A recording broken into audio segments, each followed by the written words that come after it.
ನಮ್ಮ ನೇಮಿರಾಜ್ ಕಿಲ್ಲೂರು ನಮ್ಮ ಬೆಳ್ತಂಗಡಿ ತಾಲೂಕು ದಲಿತ ಸಂಘಟನೆಯ ಮುಖಂಡರು ಹೇಳಿರುವ ಹಾಗೆಯೇ ತಮಗೆಲ್ಲರಿಗೂ ಗೊತ್ತುಂಟು.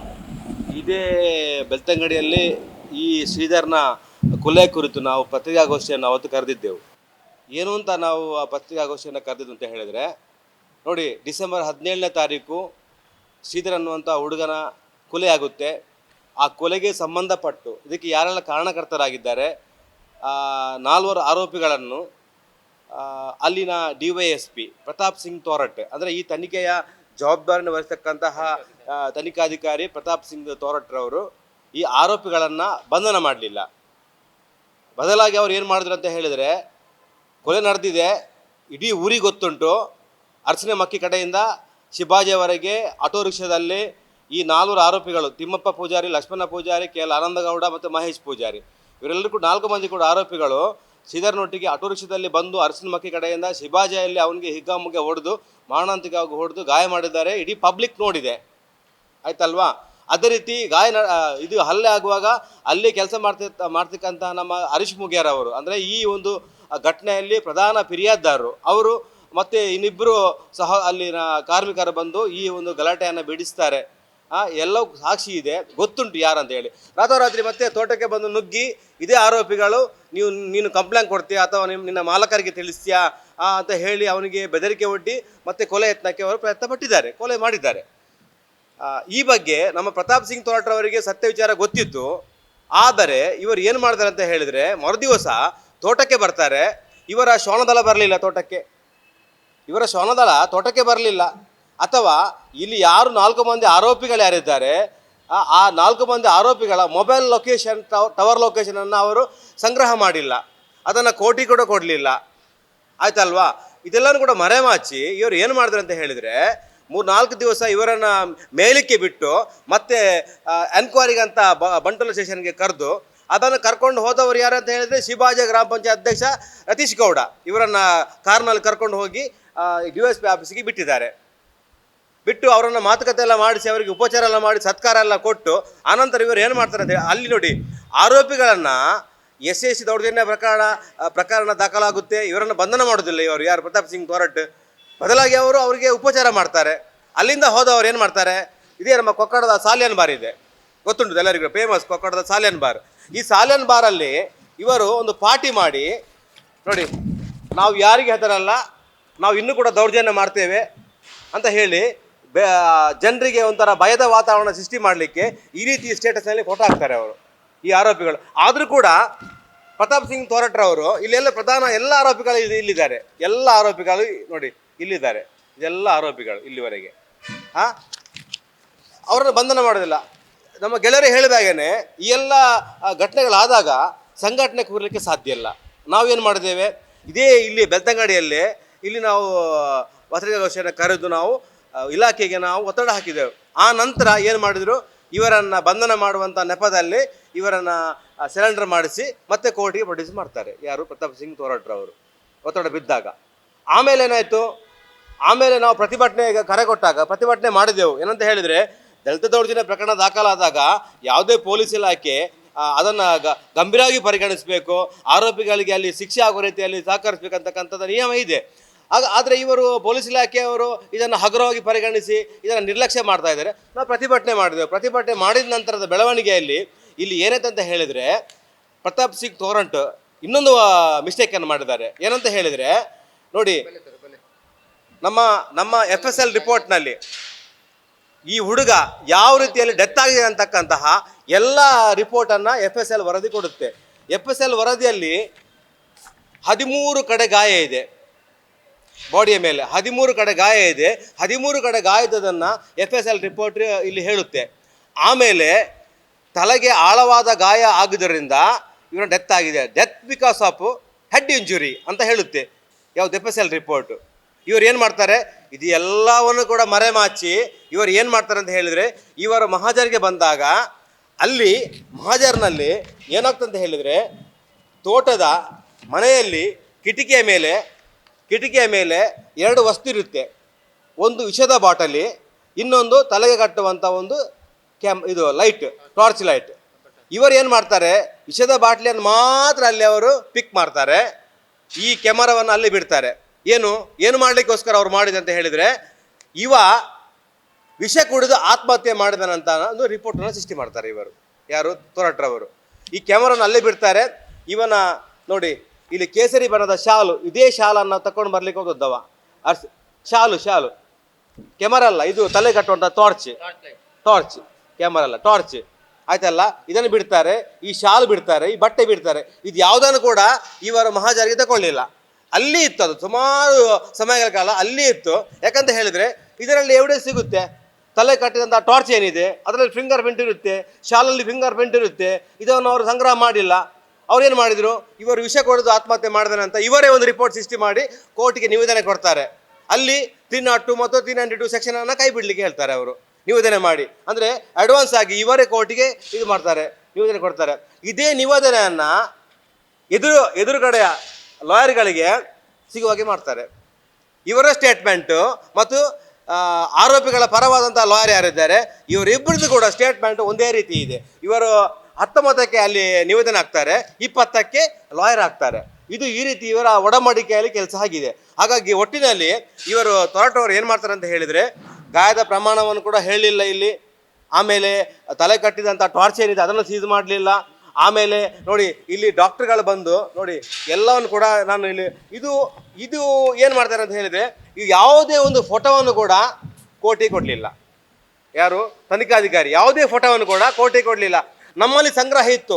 ನಾವು ಮತ್ತೆ ಏನು ಮಾಡಿದೆ ಅಂತ ಹೇಳಿದರೆ, ಎಲ್ಲ ಫೋಟೋಗಳನ್ನು ಸಂಗ್ರಹ ಮಾಡಿ ನೋಡಿ, FSL ರಿಪೋರ್ಟ್ ಈ ರೀತಿ ಹೇಳ್ತದೆ, ಫೋಟೋದಲ್ಲಿ ದಾಖಲೆ ಇದೆ, ಎಲ್ಲವೂ ಇದ್ದು ಕೂಡ ಇವರು ನಮ್ಮ ತನಿಖಾಧಿಕಾರಿ ಸತ್ಯವನ್ನು ಮರೆಮಾಚಿ ಕೋರ್ಟಿಗೆ ಸುಳ್ಳು ವರದಿಯನ್ನು ಕೊಟ್ಟಿದ್ದಾರೆ ಅಂತ ಹೇಳಿ ಮತ್ತೆ ನಾವು ನ್ಯಾಯಾಲಯಕ್ಕೆ, ನಾನು ಖುದ್ದು ಹೋಗಿ ನ್ಯಾಯಾಲಯಕ್ಕೆ 2-3 ದಿವಸ ಖುದ್ದು ನ್ಯಾಯಾಲಯದಲ್ಲಿ ನಿಂತು ನಾವು ಕೆಲಸ ಮಾಡಿದ ಪರಿಣಾಮವಾಗಿ ಆರೋಪಿಗಳ ಏನು ಜಾಮೀನು ರದ್ದಾಯಿತು.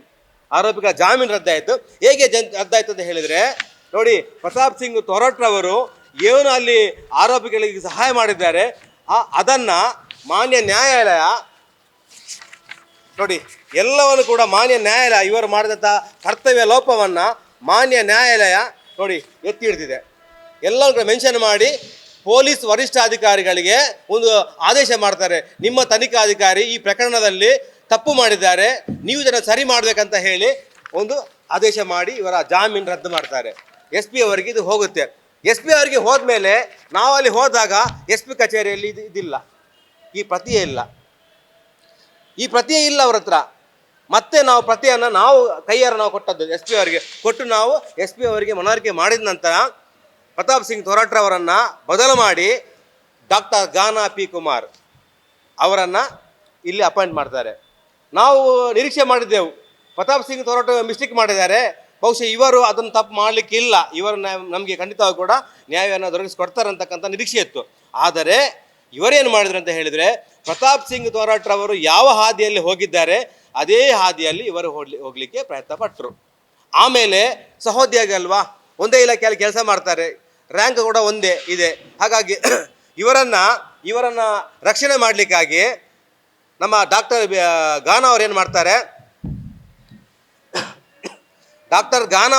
ಅಂತ ಹೇಳಿದರೆ, ಇವರು ಇಲ್ಲಿ ಎನ್ಕ್ವೈರಿಗೆ ಬಂದವರು ನೇರವಾಗಿ ಪ್ರತಾಪ್ ಸಿಂಗ್ ತೋರಟ್ರವರ ಕಚೇರಿಗೆ ಹೋಗಿ ಅವರ ಹತ್ರ ಎಲ್ಲ ಸಲಹೆಗಳನ್ನು ಪಡೆದು ನಂತರ ಹೋಗುವಂಥದ್ದು. ಅಲ್ಲಿ ಹೋದ ನಂತರ ಮತ್ತೆ ಇವರ ಹತ್ರ ಬಂದು ಡಿಸ್ಕಸ್ ಮಾಡಿ ಇವರಿಗೆ ಬೇಕಾದ ಹಾಗೆ ವರದಿಯನ್ನು ಮಾಡಲಿಕ್ಕೆ ಪ್ರಾರಂಭ ಮಾಡಿದ್ರು. ಡಾಕ್ಟರ್ ಗಾನಾ ಅವರು ಏನು ಮಾಡಿದ್ರು ಅಂತ ಹೇಳಿದರೆ, ಅಲ್ಲಿ ತೋಟಕ್ಕೆ ಬಂದಾಗ ನೋಡಿ, ಯಾವುದೇ ಒಂದು ಫಿರ್ಯಾದಿದಾರರಿಗೆ ಒಂದು 2-3 ದಿವಸ ಮುಂಚಿತವಾಗಿ ನೋಟಿಸ್ ಕೊಡಬೇಕು. ಇವರು ಬೆಳಿಗ್ಗೆ ನೋಟಿಸ್ ಕೊಡೋದು, ಸಂಜೆ ಬರ್ತೇವೆ ಇರಬೇಕಂತ ಹೇಳೋದು. ಆಮೇಲೆ ಏನು ಮಾಡ್ತಾರೆ ಅಂತ ಹೇಳಿದರೆ, ಒಂದು ಚೀಪರ್ ಕೆಲಸವನ್ನು ಮಾಡಿದ್ದಾರೆ ಯಾರು ಡಾಕ್ಟರ್ ಗಾನಾ ಅವರು. ಏನಂತ ಹೇಳಿದರೆ, ಹರೀಶ್ ಮುಗಿಯಾರ ಕೆಲಸ ಮಾಡ್ತಕ್ಕಂಥ ತೋಟಕ್ಕೆ ಬರ್ತಾರೆ, ಹೆಂಡತಿ ಇರ್ತಾರೆ, ಹರೀಶ್ ಮುಗಿಯಾರದು ಹೆಂಡತಿ ಇರ್ತಾರೆ. ಹೆಂಡತಿ ಹತ್ರ ಮಾತನಾಡಿ ಏನು ಮಾಡ್ತಾರೆ ಅಂತ ಹೇಳಿದರೆ, ನೋಡು ನಿನ್ನ ಗಂಡ ಸರಿ ಇಲ್ಲ, ನಿನ್ನ ಗಂಡ ಹುಡುಗಿಯರೊಟ್ಟಿಗೆ ಸಂಪರ್ಕ ಇಟ್ಟುಕೊಂಡಿದ್ದಾನೆ, ನಿನ್ನ ಜಾಗ್ರತೆ ಮಾಡು, ಸರಿ ಇಲ್ಲ ಅಂತ ಹೇಳಿ ಇವರೆಂತ ಫಿಟ್ಟಿಂಗ್ ಹಿಡಿಯೋದು, ಗಂಡ ಹೆಂಡತಿಯ ಮಧ್ಯೆ ಫಿಟ್ಟಿಂಗ್ ಇಟ್ಟು ಸಂಜೆ ಆಗುವಾಗ ಗಲಾಟೆ ಇವರದು ಗಂಡ ಹಿಡಿತೀವಿ, ನಿಮ್ಮ ಸರಿ ಇಲ್ಲ ಅಂತೆ, ನೀವು ಹೆಣ್ಮಕ್ಳೊಟ್ಟಿಗೆ ಸಂಪರ್ಕ ಇಡ್ತೀರಂತೆ, ನೀವು ಬೇರೆ ಬೇರೆ ಹೆಣ್ಮಕ್ಳಿಗೆ ಫೋನ್ ಮಾಡ್ತೀರಂತೆ ಅಂತ ಹೇಳಿ. ಯಾರು ಹೇಳಿದ್ರು? ನಮಗೆ DYSP ಹೇಳಿದರು. ಇವರ ಮಧ್ಯೆ ಸಂಘರ್ಷ, ಗಂಡ ಹೆಂಡತಿ ಮಧ್ಯೆ. ಈ ರೀತಿಯಾದಂಥ ಒಂಥರ ಚೀಪರ್ ಕೆಲಸವನ್ನು ಇವರು ಗಾನಾ ಅವರು ಮಾಡ್ತಾರೆ. ಆಮೇಲೆ ಡಾಕ್ಟರ್ ಗಾನಾ ಅವರು ಫಿರ್ಯಾದಿದಾರರಿಗೆ ಕಿರುಕುಳ ಕೊಡುವಂಥದ್ದು. ಏನಂತ ಹೇಳಿದರೆ, ನೀನು ಕೂಡ ಭಾಗಿಯಾಗಿದ್ದೆ, ನಿನ್ನ ಮೇಲೆ ಕೇಸ್ ಮಾಡ್ತೇವೆ, ನೀನು ಯಾಕೆ ಭಾಗಿಯಾಗಲಿಕ್ಕೆ ಸಾಧ್ಯ ಇಲ್ಲ, ನಿನ್ನನ್ನು ಕಂಡ್ರೆ ನಮಗೆ ಡೌಟ್ ಬರ್ತದೆ ಅಂತ ಹೇಳಿ ನೋಡಿ. ಇಲ್ಲಿ ದೂರು ಕೊಟ್ಟಂಥ ದೂರುದಾರಿ ಯಾರಿದ್ದಾರೆ, ದೂರುದಾರಿಗೆ ನೈತಿಕವಾಗಿ ಬೆಂಬಲ ಕೊಡಬೇಕು. ಅವರಿಗೆ ಧೈರ್ಯ ತುಂಬುವಂಥ ಕೆಲಸ ಮಾಡಬೇಕು. ಯಾಕಂತ ಹೇಳಿದ್ರೆ ಅವರು ಮೇನ್ ವಿಟ್ನೆಸ್ ಅಲ್ವಾ. ಅವರು ಧೈರ್ಯ ತುಂಬುವಂಥ ಕೆಲಸ ಮಾಡುವ ಬಿಟ್ಟು ಇವರಿಗೆ ಬೆದರಿಕೆ ಹಾಕುವಂಥದ್ದು, ಇವರ ಮೇಲೆ ಇಲ್ಲಸಲ್ಲದ ಆರೋಪವನ್ನು ಮಾಡುವಂಥ ಈ ರೀತಿಯಾದಂತಹ ಒಂದು ಕೃತ್ಯವನ್ನು ಡಾಕ್ಟರ್ ಗಾನ ಮಾಡ್ತಾ ಇದ್ದಾರೆ. ಹಾಗಾಗಿ ನಾವೇನು ಮಾಡಿದೆ ಅಂತ ಹೇಳಿದರೆ, ಇವರ ಮೇಲೆ ನಮಗೆ ನಂಬಿಕೆ ಇಲ್ಲ, ವಿಶ್ವಾಸ ಇಲ್ಲ. ಹಾಗಾಗಿ ನಾವು ಸಂಘಟನೆ ತೀರ್ಮಾನ ಮಾಡಿತ್ತು ಏನಂತ ಹೇಳಿದರೆ, ಇದನ್ನು ಸರ್ಕಾರದ ಮಟ್ಟಕ್ಕೆ ನಾವು ಕೊಂಡೊಯ್ಯಬೇಕು. ಖಂಡಿತ ಕೂಡ ಮಾನ್ಯ ಮುಖ್ಯಮಂತ್ರಿಯಾಗಿ ಮನವರಿಕೆ ಮಾಡಿದರೆ ನಾವು ಖಂಡಿತವಾಗಿ ಕೂಡ ನಮ್ಮ ದಲಿತರ ಒಂದು ಸಾಮಾಜಿಕ ನ್ಯಾಯವನ್ನು ಅವರು ಎತ್ತಿ ಇಡ್ತಾರೆ ಅಂತ ಹೇಳಿ ನಾವು ಸರ್ಕಾರಕ್ಕೆ ಮನವಿ ಮಾಡಿದಾಗ ಮಾನ್ಯ ಸಿದ್ದರಾಮಯ್ಯ ರಾಜ್ಯದ ಮುಖ್ಯಮಂತ್ರಿಯವರು ನಮ್ಮ ಮನವಿಯನ್ನು ಸ್ವೀಕಾರ ಮಾಡ್ತಾರೆ. ನಾವು ಕೂಡ ಬೆಂಗಳೂರಿಗೆ ಸಾಕಷ್ಟು ಬಾರಿ ಓಡಿದ್ದೇವೆ, ಆಮೇಲೆ ಇಲ್ಲಿ ಕೂಡ ನಾವು ಸಾಕಷ್ಟು ಬಾರಿ ಕೆಲಸ ಮಾಡಿದ್ದೇವೆ. ಅವರು ಈ ಒಂದು ನಮ್ಮ ಮನವಿಯನ್ನು ಕೈಗೆತ್ತಿಕೊಂಡು ಈಗ CID ತನಿಖೆಗೆ ಅವರು ಆದೇಶ ಮಾಡಿದ್ದಾರೆ. ಇದೊಂದು ನಾವು ಹೇಳ್ತೇವೆ ಖಂಡಿತ ಕೂಡ ನೋಡಿ, ಇಲ್ಲಿ ನಾವು ಹೇಳಿಕೆ ಬಯಸುವಂಥದ್ದು, ಸಂಘಟನೆಗಳು ಇದ್ದು ಕೆಲಸ ಮಾಡಿದ್ದರಿಂದ ಪಾಪ ಒಂದು ಶ್ರೀಧರ್ ಅವರ ಕುಟುಂಬಕ್ಕೆ ಒಂದು ಅಲ್ಪ ಪ್ರಮಾಣದ ಒಂದು ನ್ಯಾಯ ಸಿಗಲಿಕ್ಕೆ ಸಾಧ್ಯ ಆಯಿತು. ಎಷ್ಟೋ ಇಲ್ಲಿ ದಲಿತರ ಮೇಲೆ ಹಲ್ಲೆ ಆಗ್ತದೆ, ದರ್ಜನೆ ಆಗ್ತದೆ. ಎಷ್ಟೋ ಪ್ರಕರಣಗಳು ಠಾಣೆ ಹಂತದಲ್ಲಿ ಮುಗಿದು ಹೋಗುತ್ತೆ, ಠಾಣೆ ಹಂತದಲ್ಲಿ ಬಿದ್ದು ಹೋಗುತ್ತೆ, ಅಥವಾ ಕೋರ್ಟಿಗೆ ಸರಿಯಾದ ಸಾಕ್ಷ್ಯ ಸಿಗದೆ ಅಲ್ಲಿ ಅವ್ರು ಬಿದ್ದು ಹೋಗುವಂಥದ್ದು ನೋಡ್ತೇವೆ. ಆದರೆ ನೋಡಿ, ಇಲ್ಲಿ ನಾವು ಇದ್ದಿದ್ದರಿಂದ ಶ್ರೀಧರ್ ಅವರ ಕುಟುಂಬಕ್ಕೆ ಒಂದು ನ್ಯಾಯ ಕೊಡಿಸಲಿಕ್ಕೆ ಒಂದು ಪ್ರಯತ್ನ ಪಡಲಿಕ್ಕೆ ಸಾಧ್ಯ ಆಯಿತು. ಹಾಗಾಗಿ ಪೊಲೀಸ್ ಇಲಾಖೆ ಇಲ್ಲಿ ದೊಡ್ಡ ತಪ್ಪು ಮಾಡಿದೆ, ಪೊಲೀಸ್ ಇಲಾಖೆ ನಿರ್ಲಕ್ಷ್ಯ ಮಾಡಿದೆ. ಈ ನಿರ್ಲಕ್ಷ್ಯಕ್ಕೆ ನಾವು ಸಂಘಟನೆ ನಾವು ಏನು ಮಾಡಿದೆ ಅಂತ ಹೇಳಿದರೆ, ಸಂಘಟನೆ ನಾವು ಅದನ್ನು ಬಿಡುವ ಸಾಧ್ಯ ಇಲ್ಲ. ಹಾಗಾಗಿ ಸಂಘಟನೆ ಇದರಲ್ಲಿ ಮುಂದೆ ನಿಂತು ಕೆಲಸ ಮಾಡಿದ್ದರಿಂದ ಸರ್ಕಾರ ಈ ಒಂದು ಪ್ರಕರಣವನ್ನು CID ಕೊಡಲಿಕ್ಕೆ ಸಾಧ್ಯ ಆಯಿತು. ಮಾನ್ಯ ಸಿದ್ದರಾಮಯ್ಯರವರಿಗೆ ನಾವು ಎಲ್ಲ ಸಂಘಟನೆ ವತಿಯಿಂದ, ನಮ್ಮ ಬೆಳ್ತಂಗಡಿ ತಾಲೂಕು ಸಮಿತಿ ಇರ್ಬೋದು ಅಥವಾ ಸಮನ್ವಯ ಸಮಿತಿ ಇರ್ಬೋದು, ಸಮಸ್ತ ಜಿಲ್ಲೆಯ ಎಲ್ಲ ಸಂಘಟನೆಗಳ ವತಿಯಿಂದ ಮಾನ್ಯ ಸಿದ್ದರಾಮಯ್ಯ ಅವರಿಗೆ ನಾವು ಅಭಿನಂದನೆ ಕೊಡಲಿಕ್ಕೆ ನಾವು ಇಚ್ಛೆ ಪಡ್ತೇವೆ.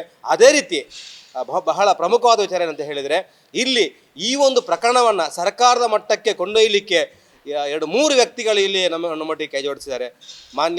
ಮಾನ್ಯ ಮಾಜಿ ಸಚಿವರಾದಂಥ ಗಂಗಾಧರ ಗೌಡರು, ಅದೇ ರೀತಿ ಮಾಜಿ ಸಚಿವರಾದಂಥ ನಮ್ಮ ವಸಂತ ಬಂಗೇರ್ರವರು, B. ಇಬ್ರಾಹಿಂರವರು, ರಾಜ್ಯಸಭಾ ಸದಸ್ಯರು ಮಾಜಿ, ಅವರು ಕೂಡ ನಮಗೆ ಸಹಕಾರ ಕೊಟ್ಟಿದ್ದಾರೆ. ಯಾಕಂತ ಹೇಳಿದರೆ ಈ 3 ವ್ಯಕ್ತಿಗಳು ಕೂಡ ನಮ್ಮ ಸಂಘಟನೆ ಕೈ ಜೋಡಿಸಿ ಈ ಒಂದು ಕುಟುಂಬಕ್ಕೆ ನ್ಯಾಯ ಸಿಗಬೇಕಂತ ರೀತಿಯಲ್ಲಿ ಅವರು ನಮ್ಮೊಟ್ಟಿಗೆ ಹೆಗಲು ಕೊಟ್ಟು ದುಡಿದಿದ್ದಾರೆ. ಹಾಗಾಗಿ ಈ 3 ವ್ಯಕ್ತಿಗಳಿಗೆ ಕೂಡ ನಾವು ಸಂಘಟನೆ ಅವರಿಗೆ ಆಭಾರಿಯಾಗಿದೆ, ಮತ್ತು ಅವರಿಗೆ ಸಂಘಟನೆ ಹೃತ್ಪೂರ್ವಕವಾದಂಥ ಒಂದು ಅಭಿನಂದನೆ ನಾವು ಸಲ್ಲಿಸಲಿಕ್ಕೆ ಬಯಸ್ತೇವೆ. ಹಾಗಾಗಿ ಈ ಒಂದು ವಿಚಾರವನ್ನು ಮಾಧ್ಯಮದ ಮುಖೇನ ಸಾರ್ವಜನಿಕರಿಗೆ ತಿಳಿಸುವಂಥ ಕೆಲಸ ಆಗಬೇಕು ಅನ್ನೋ ರೀತಿಯಲ್ಲಿ ನಾವು ಇವತ್ತು ಮಾಧ್ಯಮದ ಮುಂದೆ ಬಂದು ತಿಳಿಸಲಿಕ್ಕೆ ಸಾಧ್ಯ ಆಗಿದೆ. ಅದೇ ರೀತಿ ಇನ್ನೊಂದು ವಿಚಾರ ಹೇಳಲಿಕ್ಕೆ ಬಯಸ್ತೇವೆ. ಇಲ್ಲಿ ಇಬ್ಬರು ತನಿಖಾಧಿಕಾರಿಗಳು, ಯಾರು ಪ್ರತಾಪ್ ಸಿಂಗ್ ತೊರಟೆ ಇರ್ಬೋದು ಅಥವಾ ಡಾಕ್ಟರ್ ಗಾನ ಇರ್ಬೋದು, ಇವರಿಬ್ಬರು ಕೂಡ ಈ ಒಂದು ಪ್ರಕರಣದಲ್ಲಿ ನಮಗೆ ಅನ್ಯಾಯ ಮಾಡಿದ್ದಾರೆ, ಮತ್ತು ಸತ್ಯವನ್ನು ಮರೆಮಾಚಿ ಆರೋಪಿಗಳಿಗೆ ಪರವಾಗಿ ಕೆಲಸ ಮಾಡಿದ್ದಾರೆ. ಇಲ್ಲಿ ಯಾರು 4 ಮಂದಿ ಆರೋಪಿಗಳಿದ್ದಾರೆ, 4 ಮಂದಿ ಆರೋಪಿಗಳಿಗೆ ಪರವಾಗಿ ಅವರು ಕೆಲಸ ಮಾಡಿದ್ದಾರೆ. ಹಾಗಾಗಿ ನಾವಿಲ್ಲಿ ಏನು ಹೇಳಲಿಕ್ಕೆ ಬಯಸ್ತೇವೆ ಅಂತ ಹೇಳಿದರೆ, ಡಾಕ್ಟರ್ ಗಾನ P. ಕುಮಾರ್ ಇರ್ಬೋದು ಅಥವಾ ಪ್ರತಾಪ್ ಸಿಂಗ್ ತೊರಟೆ ಇರ್ಬೋದು, ಖಂಡಿತ ಕೂಡ ನಾವು ಸರ್ಕಾರದ ಮಟ್ಟದಲ್ಲೂ ಕಾನೂನು ರೀತಿಯಲ್ಲೂ ಇವರ ವಿರುದ್ಧ ನಾವು ಹೋರಾಟ ಮಾಡಿ ಅವರನ್ನು ಸೇವೆಯಿಂದ ಕಿತ್ತೊಗೆಯಲಿಕ್ಕೆ ನಾವು ಚಳವಳಿಯನ್ನು ಹೂಡಲಿಕ್ಕೆ ನಾವು ಪ್ರಯತ್ನ ಪಡ್ತೇವೆ ಅಂತಕ್ಕಂಥ ಮಾತನ್ನು ಇಲ್ಲಿ. ಯಾಕಂತ ಹೇಳಿದರೆ ಇದು ಈ ಜಿಲ್ಲೆಯಲ್ಲಿ ಇನ್ನು ಮುಂದಕ್ಕೆ ಯಾವುದೇ ದಲಿತರ ಮೇಲೆ ಆಗ್ತಕ್ಕಂಥ ಅನ್ಯಾಯ ಏನಿದೆ ಇದಕ್ಕೆ ತಿಲಾಂಜಲಿ ಆಗಬೇಕು. ತಿಲಾಂಜಲಿ ಆಗಬೇಕಿದ್ರೆ 2 ಅಧಿಕಾರಿಗಳು ಕೂಡ ಇಲ್ಲಿ ಈ ಪ್ರಕರಣದಲ್ಲಿ ಅವರಿಗೆ ಶಿಕ್ಷೆ ಆಗಬೇಕು, ಮತ್ತು ಸೇವೆಯಿಂದ ಅವರು ಅಮಾನತಾಗಬೇಕು. ಯಾಕಂತ ಹೇಳಿದ್ರೆ ಇಂತಹ ಒಂದು ಹೊಣೆಗೇಡಿ ಅಧಿಕಾರಿಗಳು ಈ ನಮ್ಮ ಇಲಾಖೆಯಲ್ಲಿ ಇದ್ದರೆ ಇಲಾಖೆ ಕೂಡ ಕಪ್ಪುಚಿಕೆ. ಯಾಕಂತ ಹೇಳಿದ್ರೆ ಇಲಾಖೆಯಲ್ಲಿ ಬಹಳಷ್ಟು ಮಂದಿ ಒಳ್ಳೆ ಅಧಿಕಾರಿಗಳಿದ್ದಾರೆ, ನಾವು ಅವರನ್ನು ಕೂಡ ನಾವು ಬೊಟ್ಟು ಮಾಡ್ತೇವೆ. ನಾವು ಒಳ್ಳೊಳ್ಳೆ ಅಧಿಕಾರಿಗಳಿದ್ದಾರೆ. ಅಂತಹ ಒಂದು ಇದರಲ್ಲಿ ಈ 2 ಅಧಿಕಾರಿಗಳು ಈ ಇಲಾಖೆ ಕೂಡ ಕಳಂಕ. ಈ ಮೂಲಕ ಈ ಜಿಲ್ಲೆಯಲ್ಲಿ ಆಗ್ತಕ್ಕಂಥ ಅನ್ಯಾಯಗಳಿಗೆ ಒಂದು ಕೊನೆ ಆಗಬೇಕು, ಮತ್ತು ಇದು ಎಲ್ಲದಕ್ಕೂ ಕೂಡ ಉತ್ತರ ಸಿಗಬೇಕಂತಕ್ಕಂಥ ರೀತಿಯಲ್ಲಿ ನಾವು ಹೇಳಲಿಕ್ಕೆ ನಾವು ಇಷ್ಟು ಒಂದು ಅಭಿಪ್ರಾಯವನ್ನು ಈ ಮಾಧ್ಯಮದ ಮುಖೇನ ನಾನು ಹೇಳಲಿಕ್ಕೆ ನಾನು ಬಯಸ್ತೇನೆ. ತನಿಖೆ ಆರಂಭ ಆಗಿದೆ. ನಮ್ಮ ಹರೀಶ್ ಅಂದರೆ ಈ ಫಿರ್ಯಾದಿದಾರರು ಯಾರಿದ್ದಾರೆ ಹರೀಶ್ ಅವರಿಗೆ ನಮ್ಮ CIDಯಿಂದ ಲೆಟರ್ ಕೂಡ ಇಶ್ಯೂ ಆಗಿದೆ. ತನಿಖೆಗೆ ಸಹಕರಿಸಬೇಕಂತ ಹೇಳಿ ತನಿಖೆ ಪ್ರಾರಂಭಗೊಂಡಿದೆ. ಮತ್ತು ಇನ್ನೊಂದು ಗಾನ ಅವರು ಏನು ಮಾಡ್ತಾರೆ ಅಂತ ಹೇಳಿದರೆ, ಇತ್ತೀಚೆಗೆ ನಾವು ಹೋದಾಗ CID ತನಿಖೆಗೆ ಶಿಫಾರಸು ಆಗಿದೆ ಅಂತ ಹೇಳುವಾಗ ಅವರು ಏನು ಹೇಳ್ತಾರೆ ಅಂತ ಹೇಳಿದರೆ, CID ಅವರಲ್ಲ, ಅದು ನಮ್ಮ ಜನರಲ್ಲ ಇರುವುದಲ್ಲಿ. ಅಂದರೆ ಇವರ ತಲೆಯಲ್ಲಿ ಏನಿದೆ ಅಂತ ಹೇಳಿದರೆ, ನಾವು ತಪ್ಪು ಮಾಡಿದರೆ ಅದನ್ನು ಸರಿಪಡಿಸಲಿಕ್ಕೆ ನಮ್ಮವರೇ ಇಲ್ಲಿ ಇದ್ದಾರೆ ಅಂತಕ್ಕಂಥ ಒಂದು ದುರಹಂಕಾರ ಅವ್ರ ತಲೆ ಮೇಲಿದೆ. ಅಂದರೆ ನಾವು ಇದರಲ್ಲಿ ಕೂಡ ನಾವು ಬಚಾವಾಗಿ ಬರ್ತೇವೆ, ಇದೇನಿಲ್ಲ ಲೆಕ್ಕಕ್ಕಿಲ್ಲ ಅಂತಕ್ಕಂತಹ ಒಂದು ಉಡಾಫೆಯಲ್ಲಿ ವರ್ತಿಸ್ತಾ ಇದ್ದಾರೆ ಅವರು.